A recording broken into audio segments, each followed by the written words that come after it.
Sábio e o seu pupilo viajavam pelo país afora, levando conhecimento a todos aqueles que queriam aprender. Como todo sábio, ele não gostava de ficar muito tempo em cidades, preferia o contato com a natureza, onde compreendia e era compreendido. Seu pupilo, que tinha uma profunda admiração por ele, o acompanhava para onde quer que ele fosse, sem questionar. Certa vez, embrenharam-se por uma floresta. Andaram, em comunhão com a natureza, até que a fome e o cansaço chegou. Depois de muito caminhar e se encontrarem em vilarejo ou cidade, acabaram chegando até um pequeno rancho, uma pequena fazenda. Estava em estado deplorável, a casa caindo aos pedaços, o chão árido sem ser cultivado. Ao longe avistaram um senhor magro e sua esposa e mais 3 filhos, todos aparentemente subnutridos. Deviam ser umas pessoas muito pobres e necessitadas, mas cansado como estava e sem nenhuma outra opção aonde pedir ajuda, o sábio e o pupilo acabaram entregando-se à hospitalidade daquelas pobres pessoas, que dividiram o pouco que tinham com eles. O sábio e o pupilo comeram aquele repasto paupérrimo e confortaram-se da longa caminhada. Quando estavam perto de partir, o sábio olhou para o homem. Algo vinha lhe incomodando desde o início do dia, e ele não queria partir sem fazer aquela indagação. Olhou para o camponês e para sua família humilde e disse: "Meu bom homem, vejo ao redor que não há plantação e nem criação. A terra está árida. De onde tiram o necessário para a sua sobrevivência?" O homem, humilde e simples, olhou para aquele velho, aparentemente sábio, e disse: "Bom, mestre, é que a gente tem uma vaquinha, sabe? Uma vaquinha magra, meio velha, mas pense numa vaquinha boa de leite. Ela dá muito leite e é do leite dela que a gente tira o necessário para sobreviver, sabe? Todo dia a gente recolhe o leite da vaquinha e aí a gente faz queijo, coalhada, vende o leite na cidade, troca por outros mantimentos. Eu nem sei o que seria de nós se não fosse a nossa vaquinha." O sábio nada questionou, nem comentou, agradeceu a hospitalidade e partiu, seguido pelo seu pupilo, que também vinha em silêncio, meditando sobre a pobreza e a miséria no mundo. Quando chegaram na primeira curva, o velho sábio estancou de repente.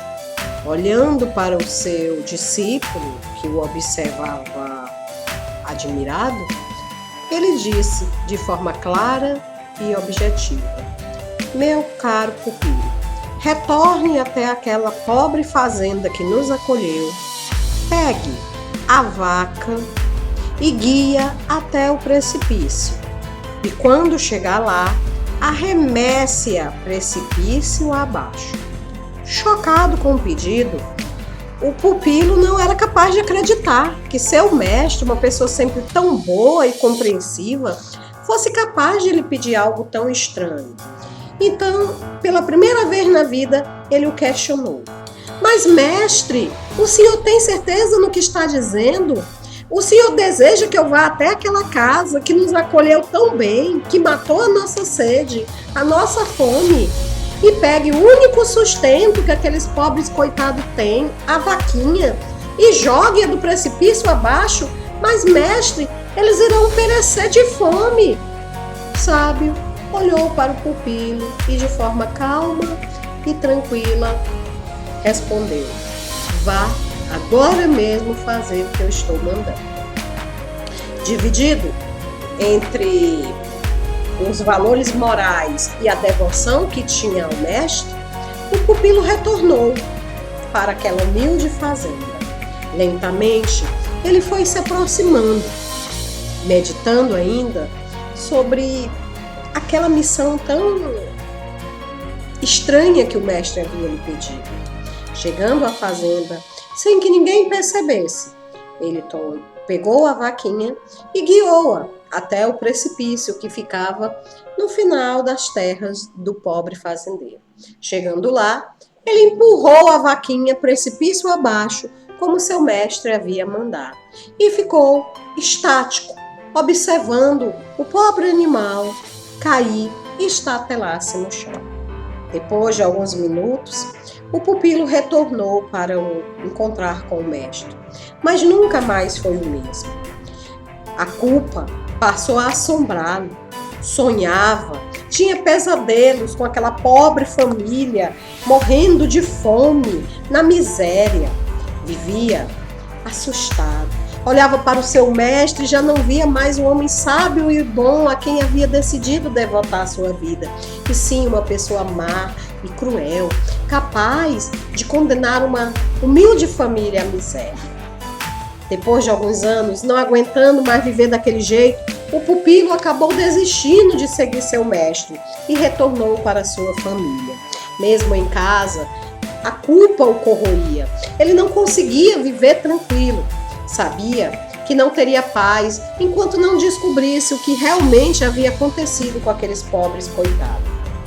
Enquanto não soubesse se realmente os havia condenado à morte. Retornou então para o mesmo local onde antes ficara aquela humilde fazenda. E chegando lá, chocado, viu que tudo estava mudado. O terreno, outrora seco, árido e sem vida, agora dava espaço a belas pastagens, belas plantações, onde animais pastavam de um lado para o outro.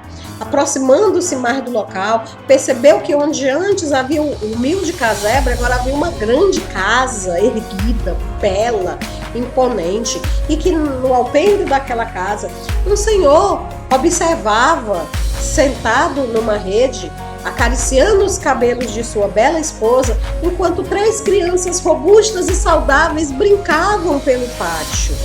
Observando aquela cena tão bonita, uma dor tomou conta do coração do jovem pupilo.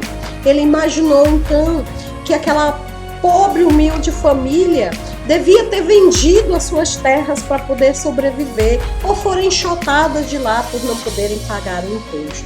Imaginou que então aquele fazendeiro rico havia se apropriado de tudo e transformado naquela beleza. A culpa do que ele havia feito era tão grande, ele sabia que precisava encontrar aquela família e de alguma forma corrigir todo o mal que havia feito. Assim pensando, aproximou-se do portão e chamou o dono da casa, que ergueu-se da rede e veio ao seu encontro. Apesar de aparentar ter muito dinheiro, tinha um andar simples, humilde, e chegando no portão, o pupilo lhe perguntou: Senhor, será que o senhor saberia me dizer o nome do senhor e onde eles moram agora, a antiga família que aqui vivia? O dono da casa, olhando para aquele rapaz, disse: Eu sou quem sempre vivi aqui. Antes de mim, o meu pai, e antes do meu pai, o meu avô. Essas terras sempre pertenceram à minha família. Nunca houve nenhum outro proprietário. Chocado com aquela resposta, olhando e prestando atenção naquele homem na sua frente, o pupilo finalmente o reconheceu.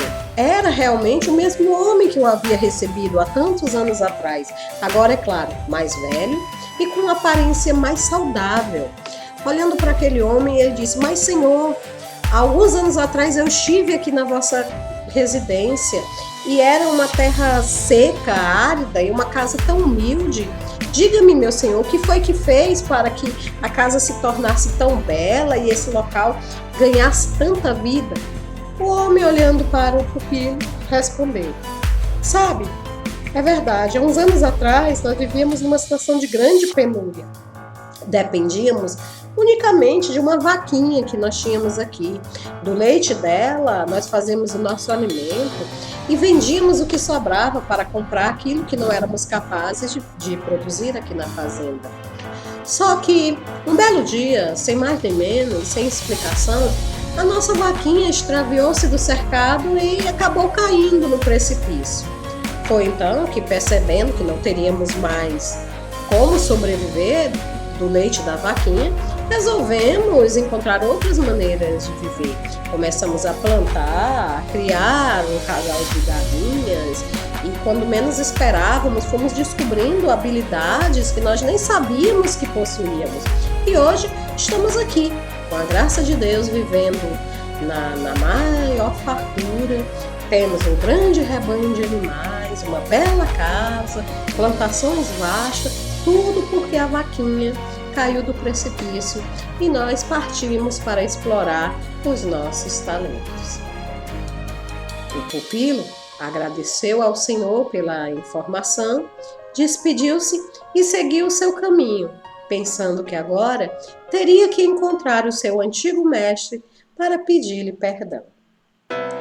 Será que você também não está como as pessoas daquela casa, presa, dependendo de uma vaquinha?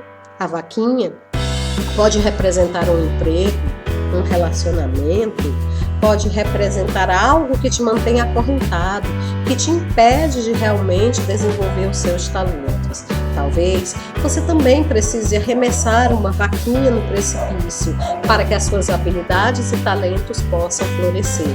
Se for assim, não perca mais tempo.